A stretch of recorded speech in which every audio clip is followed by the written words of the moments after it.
What's up, guys? Welcome back to the channel. Here we are with another reaction. In this one, we have what did Rommel and the Germans think about Australian soldiers in World War II?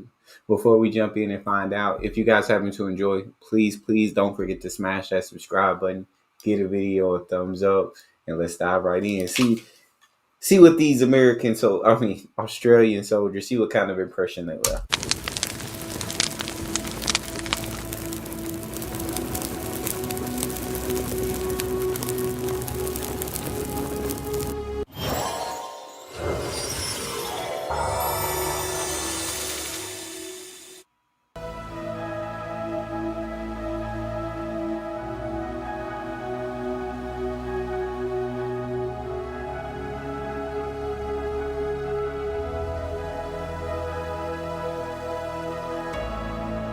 Okay.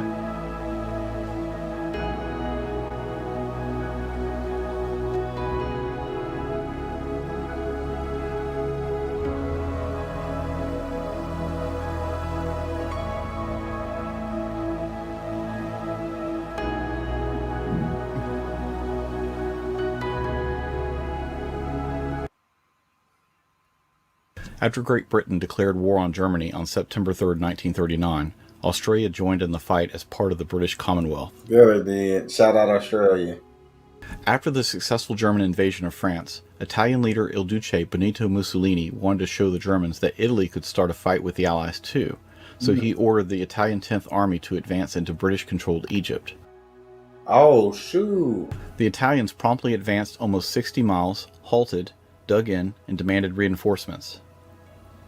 The interesting thing is that, unknown to the Italians, there were few Commonwealth troops in front of them at that time guarding Egypt. Dang, so Italy, you telling me Italy was some traitors? Italy teamed up with the Germans? Italy! And don't ask me why I didn't know this. I feel dumb enough. But Italy, I'm disappointed. I'm disappointed, Italy. The British Western Desert Force consisted of roughly 36,000 soldiers and only about 65 tanks. If the Italians had continued the advance, they almost certainly would have taken the entire country against token resistance. They were scared. This Egyptian invasion alarmed the British. Egypt not only had the Suez Canal, but was a vital supply location for the British in Africa. Even though the British at this time were greatly outnumbered by the Italians, they devised a very good plan, called Operation Compass, to bluff and bluster and throw sand in the Italian soldiers' eyes. Oh! At the very least, the attacks might scare the Italians into making no further advances into Egypt, and at best it might kick the Italians out of Egypt and make further gains into Libya. There you go. Reinforcements were brought in from the Commonwealth to bolster the WWII. The Australian diggers had deployed to the North African desert to support their British brothers in arms in late 1940. They received further training, but not all of their equipment had arrived yet. Even so, they made do with what they had. 6 days after the start of the Commonwealth counterattack in mid-December, the Australian 6th Division relieved the Indian 4th Division.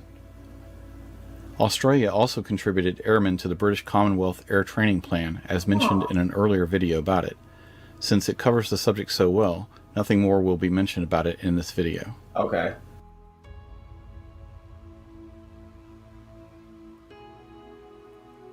Operation Compass took the Italians totally by surprise, who believed that they were being overrun by a large army. To the Italians, the enemy seemed to be everywhere. Dang. You just gotta, when it comes to war, you gotta outthink your opponents. You gotta outthink them. And Italy, little did they know they had the advantage and they could have took over. But they didn't know that. You know, they were reserved. They were still scared. They didn't know what the numbers on the other side looked like. And so when this operation happened, the Italy guy said, God dang, like, how much people do they have? We being attacked from all sides. They're coming from everywhere. Their army must be gigantic. Little did they know they had a much bigger army. As the Commonwealth soldiers advanced, there were pockets of resistance that had been bypassed by the British 7th Armored Division, usually fortresses, that were still manned by large Italian garrisons. At this point, this was entirely a British and Italian battle, and the Africa Corps had not gotten into the fight yet. The Australian 6th Division was given the hard task of capturing 2 isolated Italian fortresses. The first fortress target was Bardia. The Australians bravely attacked with support from British Matilda tanks and overcame the defensive lines, even though the Italians actually had more men and were in fortified positions. Most of the Italians surrendered within 2 days. Later recounting the history of this, even though he wasn't personally involved in this battle, Rommel wrote, "On the 19th of December, Wavell's forces appeared in front of Bardia and began to lay siege to the fortress. Under cover of RAF bombs and the shells of the Royal Navy, the superb Australian infantry stormed the fortress and forced 20,000 Italians to surrender. The Italian commandant successfully escaped to Tobruk. The 6th Australian Division, led by Major General Mackay, fought the Battle of Bardia on January 3rd through the 5th, 1941. They stormed in there and made 20,000 Italian soldiers surrender within 2 days, made them wave that white flag. These Australians was not to be played with. These Australians said, when we join in the war, we join in the war to make a difference. We join in the war to help win. And that's what we here for." Even though Rommel mentioned 20,000 Italian prisoners taken, it was actually double that at 40,000 and 462 guns taken. Dang. It was the first battle of World War II. They had 40,000 soldiers and only had 462 guns? Australian Army formation took part, the first to be commanded by an Australian general, and the first to be planned by an Australian staff. The next fortress target was Tobruk on January 21st. It fell within a day, with a total bag of 25,000 Italian prisoners and 256 guns. Again, Rommel wrote about the predominantly Australian attack. Why is there this many prisoners and this little guns? Are these like ridiculously big guns? Like, that ain't enough guns. Its tremendously strong defenses, its garrison of 25,000 men, and powerful artillery formations with their plentiful supply of stores, this first-class stronghold only managed to hold out for a fortnight, after which the defense collapsed in an attack mainly conducted by infantry tanks. The Italian troops had no real means of defense against the heavily armored British vehicles. I'm not surprised. I'm honestly not surprised. Tobruk was actually enveloped on the 6th of January by the 7th Armored Division, but the 6th Australian Division was not completely assembled and ready to deliver the assault until a fortnight later. The attack opened on the 21st, and by early next morning all resistance had been overcome. Notice that Rommel mentioned that the Italians couldn't defeat the British tanks. These were probably Matildas. The Australian 6th Division later pushed west along the coast road and captured Benghazi on February 4th. Rommel complemented Australian speed in the advance. The British Northern Column, with Australians in the lead, made rapid progress. 5 days later, Western Desert Forces Operation Compass was halted because of a need for repairs and resupply. This operation had exceeded even the most optimistic of British hopes and unhinged the Italian positions in North Africa. Dang. Due to an earlier commitment, British Prime Minister Winston Churchill ordered a large Commonwealth expeditionary force to support Greece against the upcoming German invasion in Operation Leicester, and the Australian 6th Division was sent. The Australian 9th Division replaced them in the line in North Africa. Australia wasn't out here effing around. This 6th Division, it seemed like specifically this 6th Division definitely went crazy in Africa. And now they got sent off to Greece to help over there. They said, y'all doing so good. And I know y'all probably tired of war, but we need y'all. Y'all did such a good job. We need y'all to come fight over here. Exploits of the Western Desert Force earned a parody of British Prime Minister Winston Churchill's famous quote, "Never has so much been owed by so many to so few." So many Italians were captured by the Western Desert Force that British Foreign Secretary Anthony Eden joked, "Never has so much been surrendered by so many to so few." I swear. Germany and Italy responded to these defeats by rushing Italian reinforcements to Libya to defend Tripoli, assisted by the Deutsches Afrika Korps and the increased Luftwaffe presence. Almost all German generals and senior officers had fought in the First World War. Although initially some of the German leadership may have believed that Australians were just British troops with different hats, time would adjust their thinking in a major way. They probably had heard about the Australians at Gallipoli in the First Great War and how the Australians were feared in hand-to-hand combat. Yeah, they Later, was. when Rommel planned an attack on Tobruk in 1941, he compared his own troops' training to his British and Australian counterparts. Meanwhile, feverish training was going on among the forces detailed for the attack, as it had become only too evident that the training of our infantry in position warfare was nowhere near up to the standard of the British and Australians. This we now intended to correct. Dang. Later on in the same battle for Tobruk, some Australians had the bravery and audacity to try to raid a German ammunition dump, but were captured. Rommel watched them marched off to the stockade and related in admiration. Shortly afterwards, a batch of some 50 or 60 Australian prisoners was marched off close beside us, immensely big and powerful men, who without question represented an elite formation of the British Empire, a fact that was also evident in battle. A year later, in the First Battle of El Alamein, Rommel paid a compliment to either the South Africans or the Australians, or both, about the heavy enemy artillery fire and the extremely well-constructed line, which included many dug-in tanks. I'm telling But the you, attack dog. miscarried, not even reaching the line of the 9th Australian Division, which had taken over the fortress area from the 1st South African several days before. The reason for this failure, apart from the heavy enemy artillery fire and their extremely well-constructed line, which included many dug-in tanks. In a letter to his So they said, like, the Germans, general was like, hey, we was way behind. The British and them Australians, they knew how to fight. They training was a lot stronger than ours. They knew how to fight a lot better. We was not prepared for what they was capable of. wife Lucia, Rommel wrote, implying that Australians were worthy opponents. With the sun at their backs, our units fought their way forward from south to north as far as the area between the road and the railway, where the attack came to a halt. Fierce fighting followed with the Australians, whom we knew only too well from the time of the Tobruk siege, and lasted well into the night. Rommel mentioned how the Australians were trying to roll up our front. The Australians had attacked from El Alamein again, this time towards the southwest. They had soon penetrated our line, and had taken a large number of Italians prisoner. Now they were trying to roll up our front to the south. Bro, Australia. Rommel mentioned Australian bravery, attacking and overcoming through a curtain of fire, although the Germans later counterattacked and regained the position.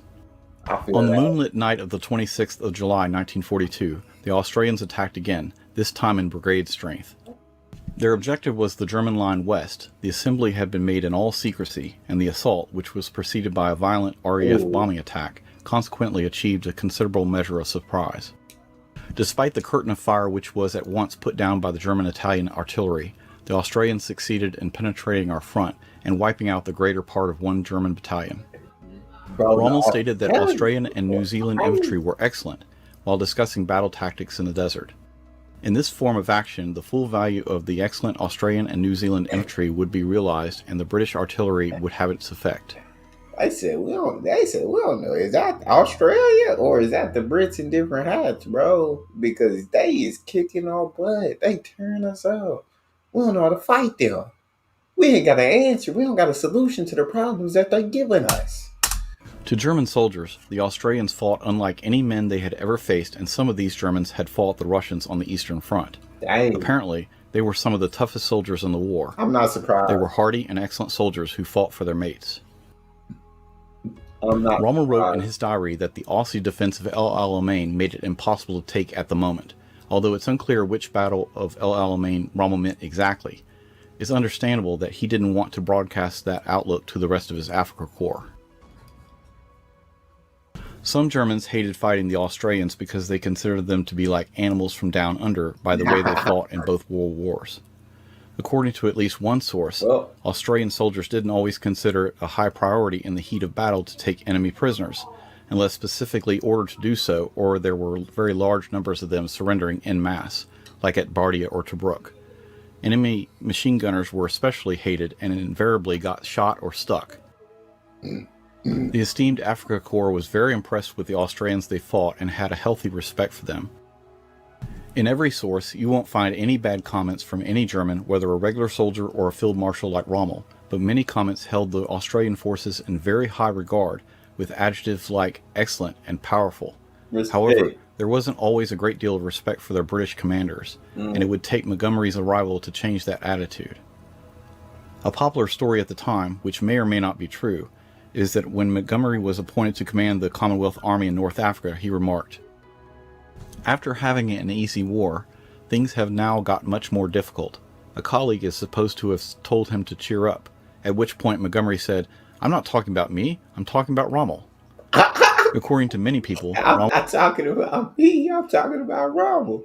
He going through it over there, God. It's Australian and New Zealanders, and they kicking off. You know stated, what? "If I had to take hell, I would use the Australians to take it and the New Zealanders to hold it."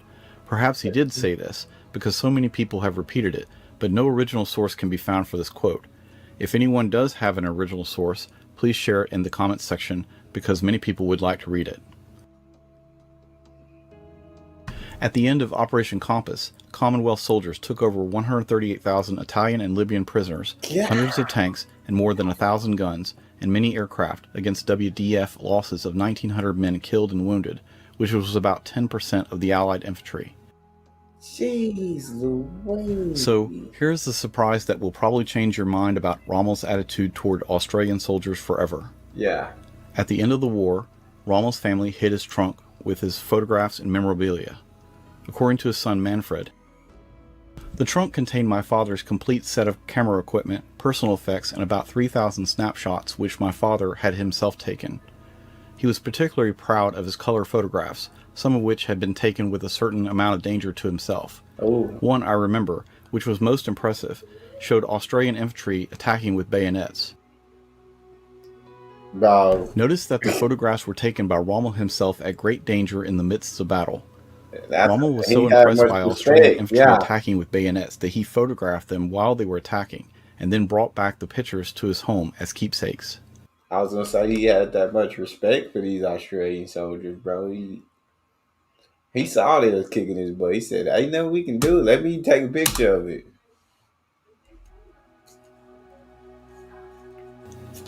Most of the Australian soldiers just wanted the war to end to get back to their girlfriends or wives. Of course. To say what the Aussies thought of the Germans, well, no worries, mate. Ah, I no hope you worries, enjoyed mate. this video. Videos for other nations of the Commonwealth are being planned and created. That's not a war. This is the war. Make sure I'm not missing nothing else. Oh, okay. Yeah, that was the Aussies just they ain't nothing to be played with. I've always said in my videos after I see them interact with some of the most dangerous animals on earth, I say Aussies don't fear anything. I legit don't think they're scared of anything. It's crazy. That's how it is in the land down under. That's all we got. I hope you guys enjoyed. If so, please don't forget to subscribe. Give the video a thumbs up. Check out the next video.